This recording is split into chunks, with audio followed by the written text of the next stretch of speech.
If your job at a healthcare facility includes disinfecting against viruses, you know prevention is the best medicine. And maintaining healthy spaces starts with a healthy cleaning routine. Grainger's world-class supply chain helps ensure you have the quality products you need when you need them. From disinfectants and cleaning supplies to personal protective equipment, so you can help deliver a clean bill of health. Call 1-800-GRAINGER, click Grainger.com, or just stop by. Grainger, for the ones who get it done. This episode is brought to you by Progressive Insurance. Do you ever think about switching insurance companies to see if you could save some cash? Progressive makes it easy. Just drop in some details about yourself and see if you're eligible to save money when you bundle your home and auto policies. The process only takes minutes, and it could mean hundreds more in your pocket. Visit Progressive.com after this episode to see if you could save. Progressive Casualty Insurance Company and Affiliates. Potential savings will vary. Not available in all states. What's up, family? Bet Online is the fastest and easiest way to wager on all your favorite sports, contests, events with first-to-market odds and lines. Find reviews and news for every league from the MLB, NFL, NBA, NHL, combat sports, esports, and even golf. Bet Online continues to be the top online resource for all your sports information, from live in-game betting, props, and futures. Head to Bet Online today or use your mobile device to join today and make your first sports bet. Use our promo code BELIEVE50, BLEAV50, to receive your 50% welcome bonus on your first deposit. Bet Online, where the game starts, who's a proud sponsor of the Bossman Show on your radio.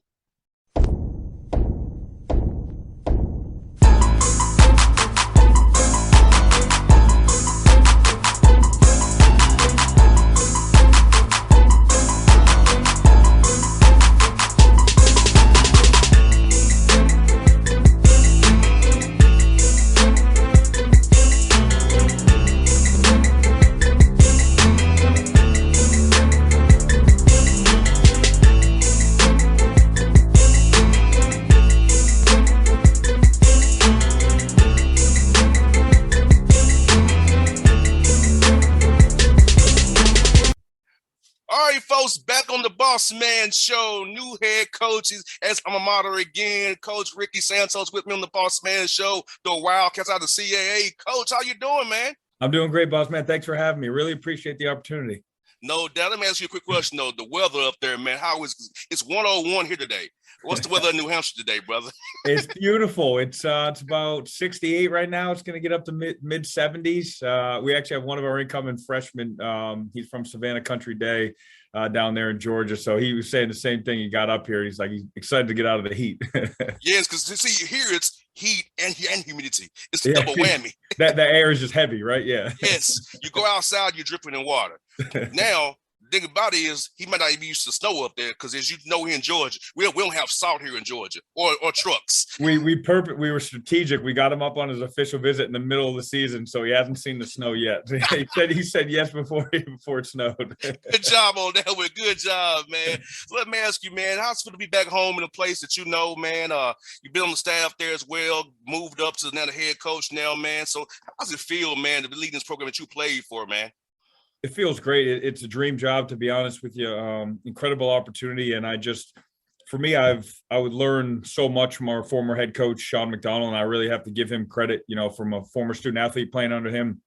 So I've been under him for 7 years, 2 different stints here as a quarterback coach and a receiver coach. So he's instrumental, things I've learned from him, and, for us, like, football, it's not a game, it's a platform to teach life skills. So for me, it's an opportunity to give back. And some of the greatest mentors and motivators and just leaders I've had in my life have been coaches. And I've always kind of identified myself through athletics growing up and played 3 sports in high school. I've been fortunate enough to play at a high level, playing professionally. So all the great coaches that I've met throughout the years have shaped who I am today.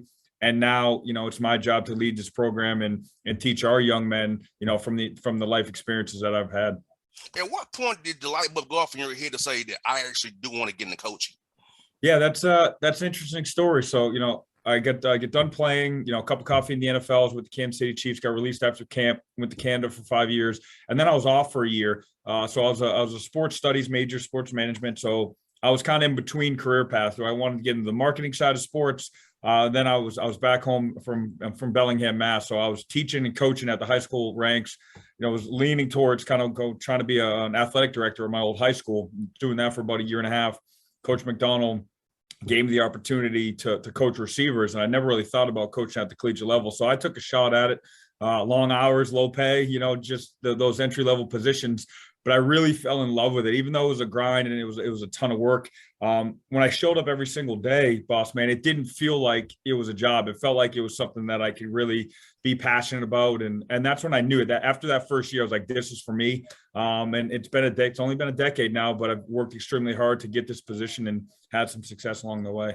I hear that, man. I know how it is, man. You get the grind, the grind is real. And we're really passionate about life or football, like I am, passionate about radio and things like that, like I am, man. It does not work. It's not work, man. It's just something that's fun to do, man. It makes you happy. It is. And I think it's few and far between. I talk to some of my friends who, they've made it in professional ranks, whether it's in sales or, in the medical profession or what would have you. And they like it. They make a good amount of money. They're not necessarily passionate to go to work every single day. So, I think that's why I'm so fortunate and so blessed to do what I do, because I truly enjoy it. I love being around the guys. They keep me young. It still allows me to be relevant with them. And I couldn't be happier to lead this program into the future. And for you, Coach Santos, what's going to be your core values of your program that you're going to build this thing on as you all go forward? Yeah. So, I would start with my leadership philosophy. And I tell the guys, we did an exercise where, they had to fill out some action questions to kind of see what type of leader they want to be. And I kind of started off, and my thing is, I said, I want to dream big. So there's 3 core ethos that I believe as a leader. The first one in dreaming big is belief. You have to have unwavering conviction in yourself. I'm an internal optimist. I always think the best is yet to come. So for me is, I tell the guys, if you don't believe in yourself, how's everyone else going to believe in you? So that's the first thing for me. I truly believe that our program is going to get back to national relevance. I believe we're going to be a top 25 team. We're going to compete and win a national championship. And with that belief, though, it can't just be something that you say out loud. There has to be an action plan with it. So for me, I take a systematic approach to, I want to set goals. I'm goal orientated, but I also understand it's about the process and not about the result. So, each segment of the season, we like to break it down to, each month is a little bit different. What's our goals? What's our weekly goals? What's our daily goals, to make sure that we're attaining that and we're getting incrementally better. The next part of dreaming big is having a positive influence. And for me, we talk to the guys all the time about being a thermostat, not a thermometer. And really what that means is you set the temperature of the room. You don't take it. So wherever you're at, you control your 20-foot square sphere around you. Anybody that comes into it, have a positive influence on that person. Try to make that person's day better. It doesn't mean it's all going to be sunshine and rainbows, because sometimes, life hits you, adversity hits you. But it means that even if it's not going, your day isn't going exactly how you want it, right? You really make sure that you're doing a great job influencing those guys in the right way and finding a way, right? So then when they leave that, you're like, okay, I feel better about myself. And then the last part of it is having a growth mindset. And what that means is, you either win or you learn. We don't lose, right? We don't lose in our program, right? Losing is just an opportunity for us to learn from that experience and get better. We're never going to be defined by a loss, right? The only way that we get defined by is if we keep making the same mistake twice. So I want our guys to have a growth mindset. And really that means just every single day, if we can be better, if I can be better tomorrow than I am today, I did my job, and just kind of have that mindset every single day to get a little bit better. I hear that when I'm with you. I tell this to my team here across the glass from me. I tell them that same exact thing. Yeah. It's funny they're hearing this from you. And I say some of these things I say to them as well. I was like, you're hearing it because also Coach Santos, but my father's a coach too. So he's 81 years old. Yeah. So he gives me nuggets every day. You've had discipline, you've had structure your whole life. Like he taught you all those life skills, right? That allows you to be this successful. So there's a reason why. Yeah, you know what? I'm his only son, but he always tells me I have 10,000 sons. It's not just you. Yeah, exactly. Yeah, no, It is, and that's the thing. Like I've had, I'm an only child too, but all the brothers I had, playing together, and they're my family. And now I have, I have two children. My daughter's 4.5, and my son's 13 months. But yeah, now I get 100 something a year that I get to look after. Think about this. He started coaching in 1964. Wow. How everything's evolved since then. It's crazy. Yes. So he retired from coaching in 2012. Yeah. So think about that. Yeah. 71 years old, this man retires from coaching. Now he gets to listen to you talk about sports. I mean, he must love it. Yes, he does. Like every guest I have on my show, he looks you all up and okay. He's very invested in what I do. Yeah. You best believe it. Incredible. Love that. Yes. And you know what, man? You're in a good area to recruit from up there in the Boston area, New Hampshire area. Talk about the talent up there, man, for as drawing circles around your campus and be able to get the quality talent all over the Northeast, man. Yeah, you know what? I think New England football is a little underrated compared to the scope of the rest of the country, but I agree. I think it's getting better. In particular, we recruit heavily in Massachusetts. Obviously, I'm from Massachusetts, so I'm kind of I'm a little partial to those athletes. But I think we do a good job, like you're saying, casting the net 4 or 5 hours around us. But we also, because of the academic pedigree of our institution and the success that we've had for the last couple of decades, we'll branch out as well. We've had a couple of student athletes from Florida this past class, one from California, really up Virginia and the DMV area and Maryland, all the way up to Mid-Atlantic. So, we work hard at it. But again, if we want to work to keep that local talent home, if we can, we're going to always work inside out and then try to get the talent wherever we can find it. Let me ask you a quick question. How good in your mind is St. John's Prep or my Uncle Dave coaches at? They're elite. I actually just saw the rankings yesterday. I think they're number 3 in the state preseason. So I think it was Catholic Memorial. It was Springfield out in the western part of the state, and I'm pretty sure they were 3rd or 4th. So yeah, they have high expectations going in this year, like they do every year. Yeah. And Uncle Dave is in 70, still coaching. Can't give it up. My family's a coaching family. Now, I chose radio for a reason. I said, look, I want to be able to discuss sports and go home with a clear conscience every night. And I have the headaches take it on with me every night. Well, that's the thing. I go home and my wife's looking at me like, can you be present here? I'm like, I am present, but I'm thinking about this work. I'm thinking about the practice plan for tomorrow. I got to call this recruit. Yeah, it's 24/7. We can't turn it off if we want to be successful. No doubt. You know what's funny? When we watch a game together, my dad's coaching at the TV. Yeah. Inside zone, it's outside zone. It's split, it's combo coverage. I'm like, Dad, calm down. Yeah. Nobody's here but you and I. Let me enjoy this. Let me just see. Yeah, that was a good big play. Yeah. Because I play it too. So I'm like, Dad, I know this inside zone, Dad. I know that's a power. I mean, it's like.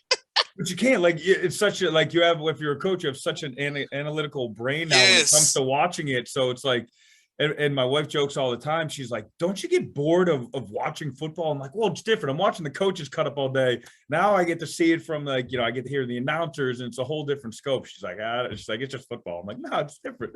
Yes. Look here. He has legal pads, Coach Santos. And just be taking notes. Yeah. It just starts taking notes. And then he'll start drawing some plays up. Yeah. Then he'll call my cousin who's a coach at high school football in Atlanta. Say, he goes some plays. You got to try this.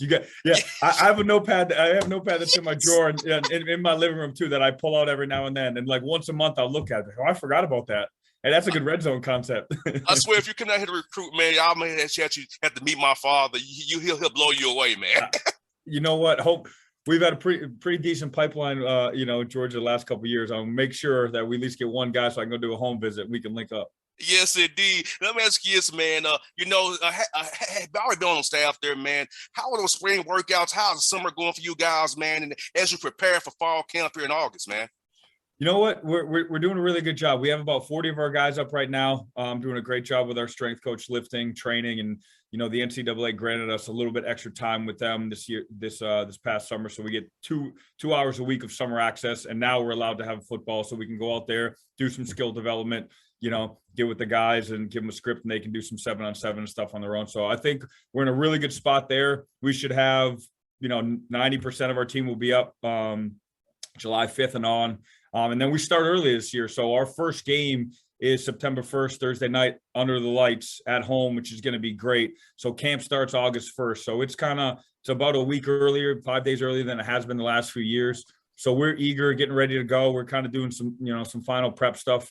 Myself and both coordinators making sure camp is going to run exactly how we envision it. And now we're just getting ahead on some of our first opponents, doing some early scouting stuff, getting some notes down, making sure that when we get to, the first month of the season, we can be as efficient as possible to get off to a fast start.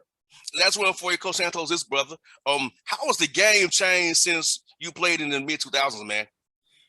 That's a great question. I would say, for us, we've, obviously Chip Kelly was the offense coordinator when I played here. So having the ability to play under him in an up-tempo spread system, he was an innovator. We scored a ton of points, had a ton of offensive success, and I think the defenses have caught up to it.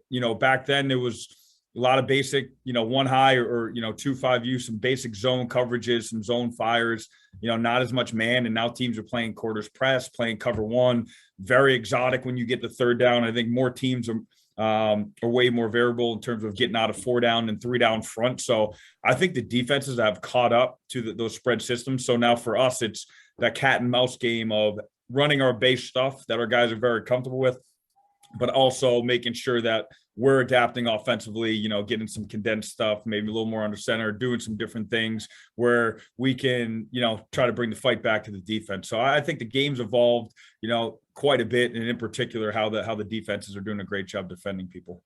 I would say nickel is kind of pretty much the new base defense, and dime is now the old nickel. yeah, exactly. Well, exactly right. And so it used to be, your outside linebacker to the field was a Sam, and he was 6'2", 230, this big rugged dude. And now, they're going, instead of 4-3, you're going to 4-2-5, and basically you just put another safety on the field. But that guy's tough enough to set the edge and be a run defender, but he's athletic enough to cover people in man-to-man. So the guys are getting more athletic. The schemes are evolving, and it's a lot of fun trying to figure it all out. Yes, indeed. It's always fun watching it. You know what I do? I like to watch the game on mute, because I feel like sometimes the announcers, I'm like, because I'm seeing a whole different game. Yeah, exactly right. No question. Sometimes they can talk you into something, or sometimes the announcers might, they might say something, and your dad's probably, no, that wasn't inside zone. That was duo. They're going vertical, not on a slant or whatever. And you're like, yes, we were running a TE stunt. Yeah. Like, that's not what we like. Whoa, and then. When my girlfriend watches with me, she's like, "What are you doing?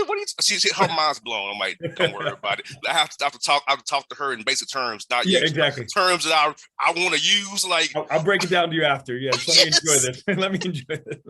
Yes, indeed. Hey, man, it's really fun, man. We got to swap the numbers offline here, man. Same contact with you, but I love to see you, man. And when the Hawks play the Celtics, I love to have you and Peter down at the Garden to see me, because we come at least once a year. We come to the Garden for sure. I would really enjoy that, and whatever you need, just let us know. I look forward to catching up and hopefully get on your show again.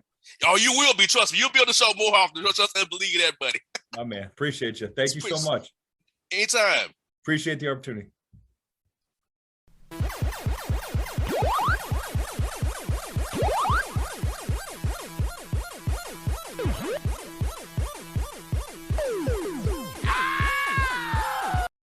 What's up, family? Bet Online is the fastest and easiest way to wager on all your favorite sports, contests, events with first-to-market odds and lines. Find reviews and news for every league, from the MLB, NFL, NBA, NHL, combat sports, esports, and even golf. Bet Online continues to be the top online resource for all your sports information, from live in-game betting, props, and futures. Head to Bet Online today, or use your mobile device to join today and make your first sports bet. Use our promo code BELIEVE50, BLEAV50, to receive your 50% welcome bonus on your first deposit. Bet Online, where the game starts, who's a proud sponsor of the Bossman Show on your radio. For the ones who get it done, the most important part is the one you need now. And the best partner is the one who can deliver. That's why millions of maintenance and repair pros trust Grainger, because we have professional-grade supplies for every industry, even hard-to-find products. And we have same-day pickup and next-day delivery on most orders. But most importantly, We have an unwavering commitment to help keep you up and running. Call, click Grainger.com, or just stop by. Grainger, for the ones who get it done.